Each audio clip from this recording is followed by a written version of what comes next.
Yeah, as long as the fit it is. Right. Okay. Roll call, Eric? Ms. Gregg? Yes. Ms. Patterson? Yes. Mr. Talbot? Yes. Mr. Weiss? Yes. Mr. DeFuria? Yes. Commissioner Bloomer? Yes. Motion passes. Item number 7, discussion possible action of to approve/deny a zoning change from R2 Rural Residential District to CG Commercial General District, Z 2022-04. Eric, do we have a report? Yes, before I kind of give some explanation behind this particular item, I want to hand this. This is kind of a conceptual drawing that I want to be sure you guys have an opportunity to look at. Thank you.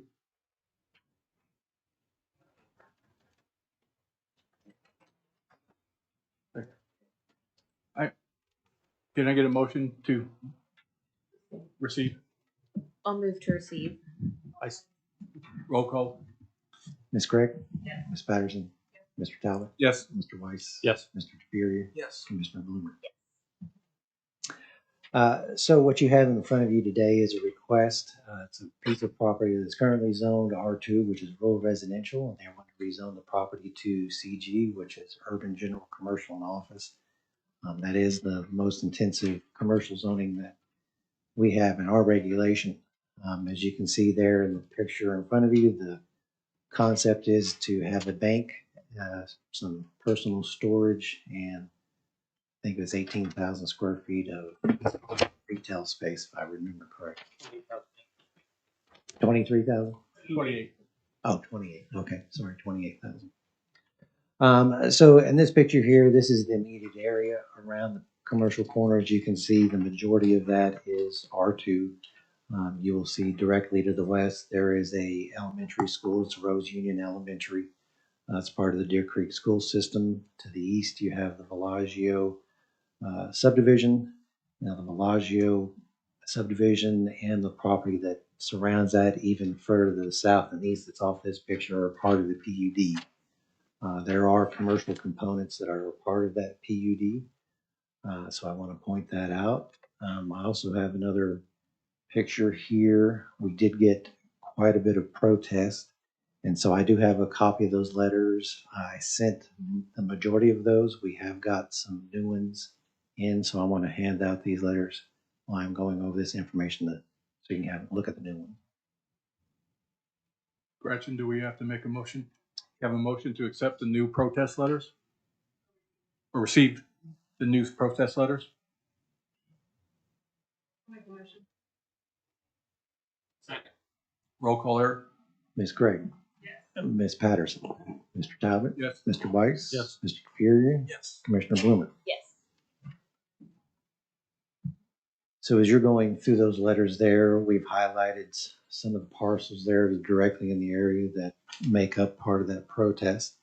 I do want to point out with the the parcels that are to the north and to the east that are adjacent to this property, they do constitute a significant protest in this case.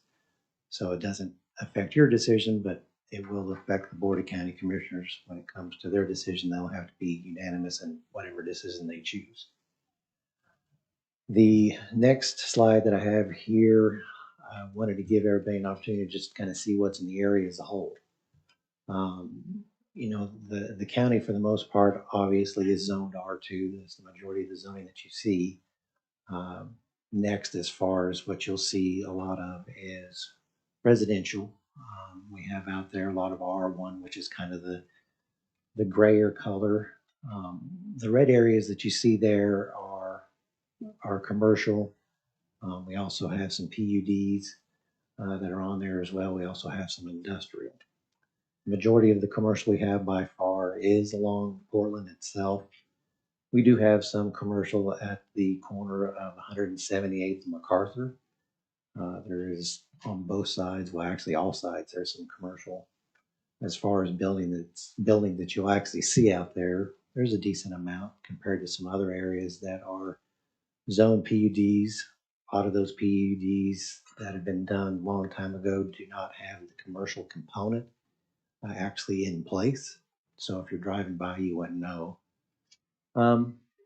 So I just wanted to provide, kind of give you an idea of what was out there. That way, if there's any questions, that's all that I had, unless you had particular questions of me. I had a quick question for you. The western side of that property line, would that be within the school zone for the driving? That's a good question. It would be close. I don't know the answer to that off the top of my head, but it would be close if it's not. Any other questions for Eric? Is there anyone here who wishes to talk in favor of this project? If you could state your name and address again, please. Good afternoon, Mark Zitzow with Johnson & Associates. Address is 1 East Sheridan Avenue. I appreciate staff for the comprehensive overview of the project. We were notified yesterday, I think mid-afternoon, that there were protests, and we were sent those letters. It sounds like more have come in, and so we're still working through those. Our request at this point would be a continuance of this item to the December hearing, so we can have a neighborhood meeting and talk through those concerns to see if there's not a way to bring back an application to you that would be more favorable by those residents. Was there something that happened from the time you submitted this that would have kept you from having a meeting with the local residents before this meeting? No, I mean, so when the notice went out, we hadn't heard from anybody. And so we received those letters yesterday afternoon. So it was at that point we found out that there were concerns. And so we'd like to have a meeting to discuss that with them. There have been other projects in the area that were more residential that brought out significant protest. Given, I think, previous comments, particularly from the school district, about the need for increased sales tax, I think, there was a bit of an assumption, and maybe that was a miss on our part, that commercial would be viewed more favorably. So at this point, we're asking for the continuance so we can have the meeting, and if there are uses or a different commercial district that may be more appropriate, we'd like to have those conversations with the neighbors. And again, hopefully bring back an application that's viewed more favorably.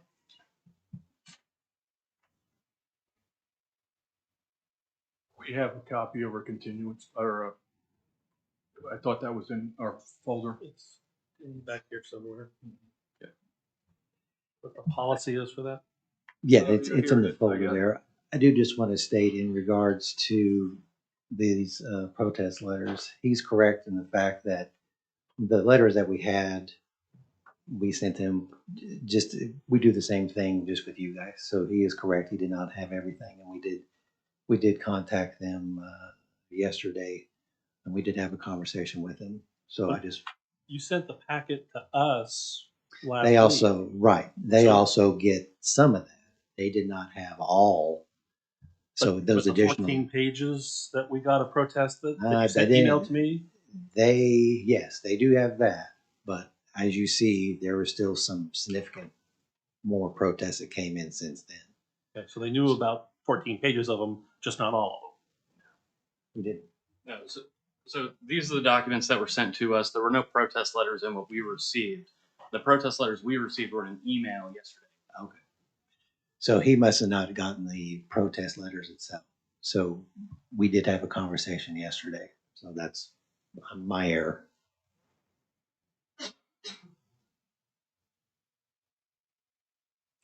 With the exception of the protest letters, there's nothing else that it would stop this from moving forward if it was approved today.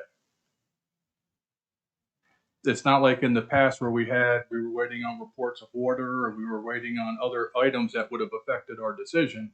The only thing that we're talking about today is that he got protest, and he's already stated he had the opportunity, if he wanted to, he could have had a meeting with the people before he submitted this to find out what the general feeling was of the public. And we do say that we have to receive a deferral request 5 days, and a written deferral request with a valid reason. And so we would have to establish as a valid reason just because people protested. Well, I think respectfully, I would disagree slightly. I think, yes, ideally we would have had a continuance request to you 5 days earlier if we had known that there were protests. We wholly believe that the application is a reasonable request at the intersection of two section line roads for commercial development. But I think our preference is when there are protests and we do have a developer who's coming into the area with a new development, that even if the land use is appropriate, we're given an opportunity to discuss with the residents. Because if there are things that we can do to mitigate concerns, we would like to do that, whether or not the land use was decided today to be appropriate to move forward. I think- True, but if we denied it today, you could still come back, have a meeting with the people, and in 3 months resubmit this with the changed and updated format too, correct? Potentially, but we're going back through an application process, and I think the continuance and deferral process exists for a reason, and I think we are seeking to use that as an opportunity to meet with the neighbors. At this point, I don't see that a deferral gains anything over a continuance request. We're not seeking continuance to next month. We know there are holidays. We're trying to provide ample time to have these conversations, and if that means we have to come back with a PUD, then that's what we'll do. But I think at this point, I think it's a reasonable request to meet with the neighbors and have the continuance. Yes.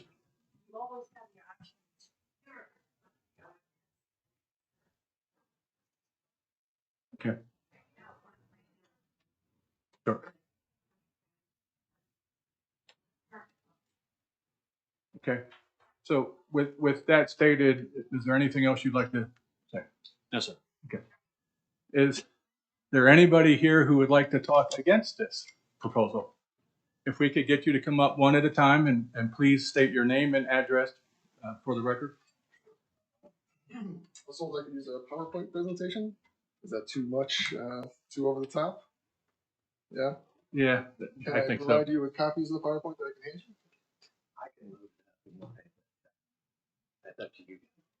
Just if you wouldn't mind, just tell us what your objections are to it, please.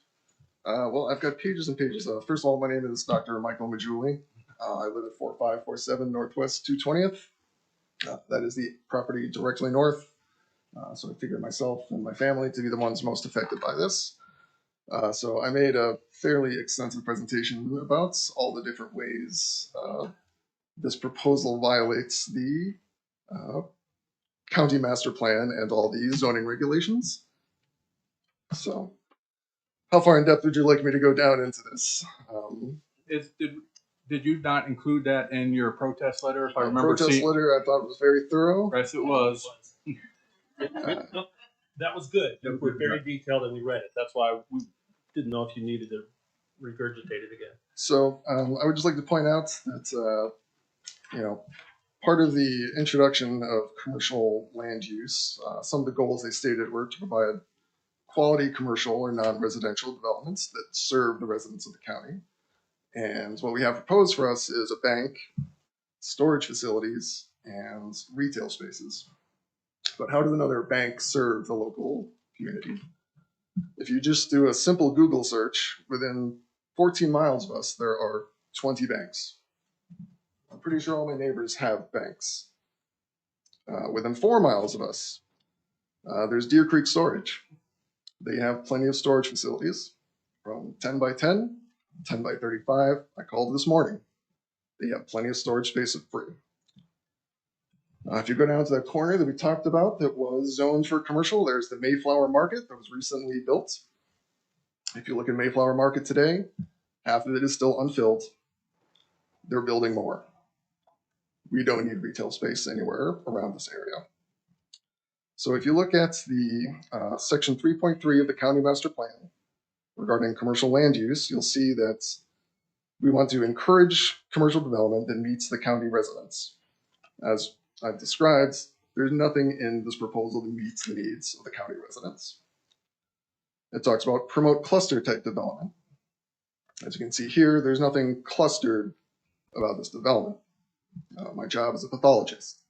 I do autopsies. I'm part of the Board of Medical Legal Investigations for Oklahoma. This reminds me of when I'm looking at a microscope slide and I'm seeing normal tissue, tumor. Something here doesn't belong. So I think if you wanted to add an appendix to the county master plan and say, here's an example of spot zoning or strip zoning, you could use this proposal as a development for what not to do. So finally, as far as minimizing the adverse impact on adjacent land uses stated in the county master plan, section 3.3, require landscape requirements and buffer areas. they showed you that plan. They very conveniently cropped out where my house is. I can walk down my driveway into the driveway for the bank. There is zero buffer, and no changes to that proposal that you can make are going to change that. This is directly across from my house. My wife rides her horses down Northwest 220th. She rides them down Meridian. My children look at the constellation with their grandparents. In the front yard, we would have light pollution, as frequently mentioned, directly coming from that bank. Parking lots. Who knows who's parking in that parking lot? Are they part of the business? They're watching my house. I don't know. I don't want commercial general across from my house. So, in the end, so the zoning regulations that were put forth in 2021, the description for commercial general district, as was stated before, is the most liberal use of commercial general. They could put whatever they want there. They say there's going to be a bank, storage, could be dispensaries, could be a liquor store, fast food. Any of those could go up. We don't want any of those. So it states specifically that because of the varied uses permitted, it is important to be separated as much as possible, both physically and visually, from any residential areas. And as you can see, there is no physical separation. It's my house, the bank, no separation, no barriers. So, in summary, I think if you just look at the Oklahoma County Master Plan, the zoning regulations, you can see that even with any addendums and any additional meetings that might be desired, there's nothing that they can say that's going to change our minds that we are going to switch to any kind of commercial development. Thank you. Does anybody have any questions? Yeah, Mr. Chairman, I'd like to make a motion to deny this deferral request of the applicant. Can we do that before we've heard from everybody? Do we have to hear from everybody? Everybody who came should get their chance to speak if they like, and if they choose not to stand up, then we can go through the motion. But I wouldn't want to deny them their chance to speak in favor or against this motion. Okay. Well, it's for the deferral. I'm talking about the applicant. Well, I think that you might consider when we might want it. Oh, I see. Okay, all right. Well, I've already made up my mind, so. Yeah, so as far as the deferral goes, it's already a fairly significant burden for me to be away from the hospital for my work. To have to do this multiple times to rehash the same points would be burdensome. I do have a quick question for you. You heard me ask Eric, because I live out there too. Do you remember if you were looking at those lots where the school zone starts, which lot it is? I do not. Okay, I'm sorry. yeah, sorry, I should have taken it. Thank you, sir. Thank you. Anybody else?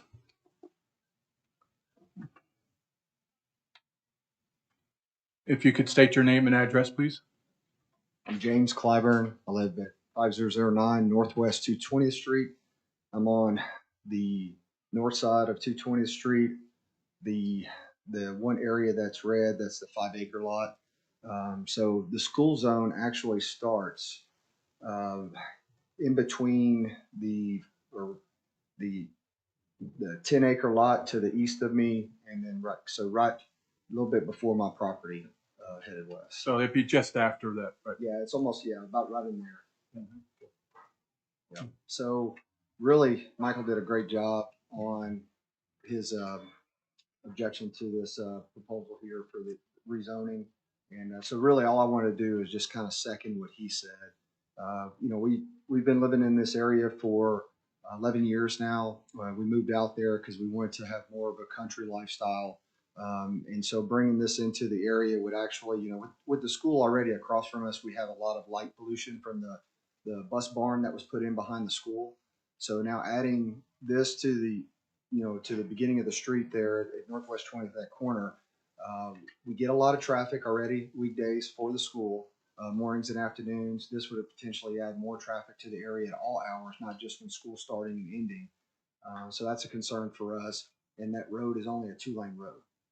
So it gets pretty backed up. If there's any kind of emergencies during those times, it's very difficult for people to navigate through those roadways. So that's another concern of mine. And so That brings up another thing that if, traffic continues to increase in that area, what's the chances of them, of the county wanting to go to a 4-lane road? Now we'd have potentially a 4-lane road in front of our house. So it really takes us back from where we want to be more country life to having more of a, more business-like neighborhood in that area. So that's really my objections. Everything that Michael said, I'll second. So that's my piece. Any questions? Thank you. Anybody else like to speak against?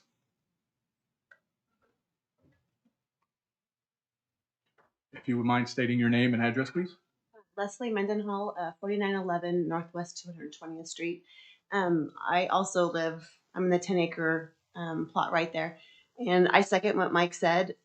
We also have large animals. We have horses and cattle on our place. And to think of the added traffic is a little bit stressful for us because we have an arena in the back of our acreage right there. And we are pulling in and out with a horse trailer that's quite long. And so I think any of the, just basically the same reasons my neighbors do this, the added traffic, the lights, the noise, we moved out there for that reason to not have the traffic, and it negates that reason if so. So that's all. Thank you. Any questions? Thank you.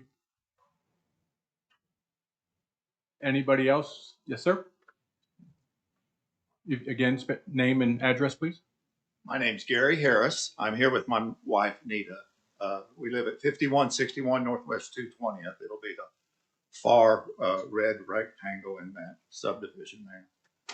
Do you mind if I step to the board? Sure, just don't touch it. I won't. It's a touch screen. I work for Deer Creek School System. I'm retired. Of course, there's a school here, but we purchased our lot in 2002. 2 years later, we put the house on there. It was like 2 other houses. I think there was a time when you could walk out into your yard, stand there for 5 minutes, you wouldn't have a car. Now, if you want to get your mail, you need to be careful because you're going to be hit. This is 206. There's a 4th and 5th center school right here. It's one of Deer Creek's largest populations of students. Deer Creek also owns this property right here. They're slated to build a middle school within the next 2 years. Deer Creek owns this corner here, which is MacArthur and 220. I think it's 155 acres. They're not sure what they're going to develop. But I'm sure you're aware there's an IS school here. There's a high school there. So within 1 square mile of all these people that moved out in the country for peace and quiet, we're no longer going to have that. You could imagine what it's going to be like with the traffic of a new school here and a potential one there. And now we're going to have bank storage, and other people have alluded to the fact there is retail space that's being built not too far from this location that sits empty. There's one at 178th Portland that was just built with, I think, 8 units. It's new. It sits empty. So there are other options than this. I'm a little confused why we would put a development at this location when that's not the highest traffic area. It's going to be MacArthur and Portland. But after the other development of the schools comes in, this has turned into a nightmare. We live right here. On days when my wife would go to work, she couldn't get on the drive. On days when she comes home, she can't get into the truck. So I just want to let you know that these people move out there for peace and quiet. And if I had to do over again, I would not build at this location. We built our house, and 1 month later they put a sign across the street saying they're going to build a school. We were just devastated. We had nothing against schools. But then it was a year later, now there's a church next door. We love churches, but if we had to choose over again, we would not choose to have that in our front door. And now we're going to have this retail space. People are going to come to this location after work. So students are gonna get out of school at a certain time, and then an hour later, we're gonna have a flood of people going to this corner. I just think it's a very poor decision to be putting a development like that. Anybody have any questions? Anybody else? Yes, ma'am? Oh,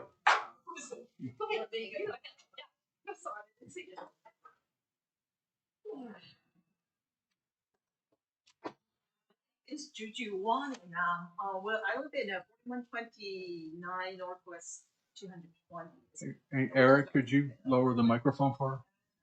Okay. This lot right here. Which the developer that had to make this rezoning thing more transparent. 'Cause I never get it. I did not know these things going on. Can we get you to speak in the microphone? Thank you. I did not know anything was going on until like 10 days ago. The neighbors started like sticking notes in my mailbox. I know, oh, this is like a rezoning of that corner of a residential area. And this commercial things, and once they get rezoned, it, you have no control about what they're going to do. They can put a drugstore, a marijuana store, whatever they want. So we are living in this residential zone, and we want it to still be residential zone. And whatever reason they're talking about, it's whatever I'm thinking too. I just did not send a protest letter. I want to come here in person and let you know that we're totally against development, rechange, rezoning to the commercial. Any questions? Thank you. Ma'am?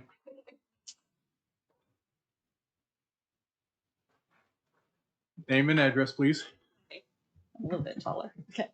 I'm Dina Howard. I live at 22355 North Meridian Avenue. So I'm the second 5 acres here. And our house kind of faces catty corner towards Meridian and 220th. And so I didn't get a letter. However, this is directly in our line of sight. There are there's nothing that blocks this development from our homes. And the bottom line is we've owned this acreage for pretty close to 20 years. And we built our dream home here. And this is where we plan on retiring. And it's a beautiful area. It really is. And to have somebody come in and say, oh, okay, well, you built based on all this was agricultural and homes and all, and say, hey, we're going to put a big commercial building here. It's devastating to us. And I guess I'm pretty emotional about it because it's right there and it's an eyesore. And we walk out there, we bike out there, and it is a 2-lane road and you still have to watch out for traffic. But this would just make it impossible and it would be dangerous. And I'll be real honest with you, I would care about my safety with all this going in. I'm out there a lot by myself. So I'm against it. So I would ask that y'all reconsider not letting them do this. Any questions? Thank you. Thank you. Anybody else?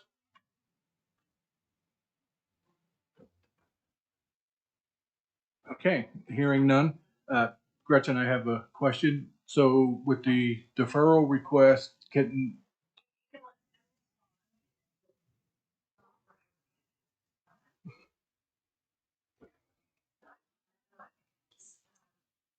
but the deferral request would be separate from a approve or deny. We'd have to do the deferral first and then a motion to approve or deny second. Okay. Right, if you decide not to defer. Okay. Thank you. Sir, would you like to come back up and address some of the comments, please? Sure. Thank you for the opportunity. So I'll just reiterate, I think the continuance is worthwhile. We do quite a bit of zoning work throughout the state. And I know sometimes when the application initially comes in, it feels like there's no opportunity for consensus or agreements to be made. But often there can be. Like that is change of eliminating uses. It is adding significant landscape buffers. It could be reorienting the site plan to not be directly in front of folks' homes. It could be moving driveways. So I would ask that you give us the opportunity to meet with the residents before. I understand maybe you're against it at this moment, but I would ask that you give us the opportunity to take this back, meet with our client, go meet with the neighbors, to come back before you with potentially an amended application rather than the denial. The denial is going to force us into a waiting period before we can do that, which ultimately just delays where we seek to be headed anyway, which is an application that we've discussed with the neighbors and hopefully can come to a consensus. I think one of the gentlemen mentioned there's been a significant amount of change in this area in the last 20 years. The Villaggio development, the balance of that property allows 6,000 square foot lots. So it allows for urban level densities. It also allows for additional commercial development on the hard corner and along Portland. So, we respect that folks may think that the market isn't there for certain business uses, but ultimately there's a developer who's done a market study that feels that there is. So, again, we're not asking for your approval today. We would ask for the continuance so we have the opportunity to at least discuss these concerns with the neighbors. Again, we received those yesterday without much time to even read the letters and go through them to properly respond. Thank you. Any other questions for the gentleman? Thank you. Eric, anything you want to add?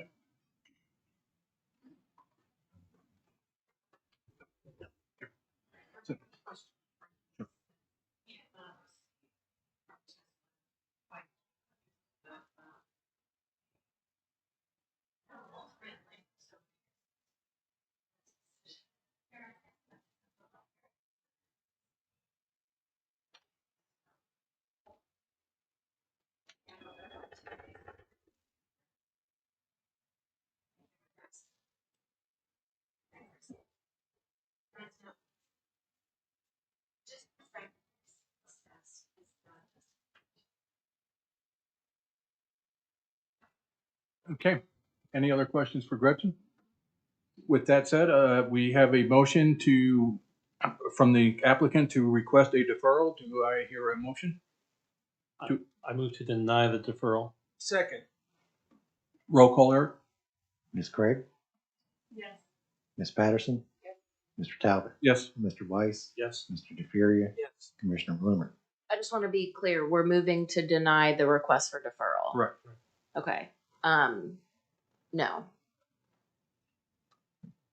So motion passes 5-1 to to deny the request for deferral. Now, do I have a motion to approve or deny item number 7? I move to deny. Second. Roll call, Eric? Ms. Craig? Ms. Patterson? Mr. Talbot? Yes. Mr. Weiss? Yes. Mr. DeFuria? Yes. Commissioner Bloomer? Yes. Motion denied. I would like to make a statement before we move further, just so the people know the next step to this is this will be on the agenda item on the Board of County Commissioners. They have the ultimate say, so keep an eye out for that agenda to possibly have to come back and talk there as well. You can contact me. Eric, will it be on the agenda for November 7th or the one after that? It should be on the 7th. Okay. Monday, November 7th, 9 a.m. Here. Yes, in this room. Okay, with that said, item number 8, discussion and possible action to receive the August and September 2022 fee fund report and expense reports. Anything to speak on, Eric? No, you can see there was an increase from one month to the next. I can't say that there's been, I think we're kind of starting to see a little bit of a slowdown now. So we'll see if that continues. Do I have a motion to accept the fee fund report? I so move. Roll call, Eric? Ms. Craig? Ms. Patterson? Mr. Talbot? Yes. Mr. Weiss? Yes. Mr. DeFuria? Yes. Commissioner Bloomer? Item number 9, in accordance with the Open Meetings Act, section 311.9, new business is defined as any matter not known about or which could have not been reasonably foreseen prior to the time of the posting of this agenda. Eric, do we have any new business? I do not. With no new business, then do have a motion to adjourn. I so move. Roll call? Ms. Craig? Ms. Patterson? Mr. Talbot? Yes. Mr. Weiss? Yes. Mr. DeFuria? Yes. Commissioner Bloomer? We're adjourned.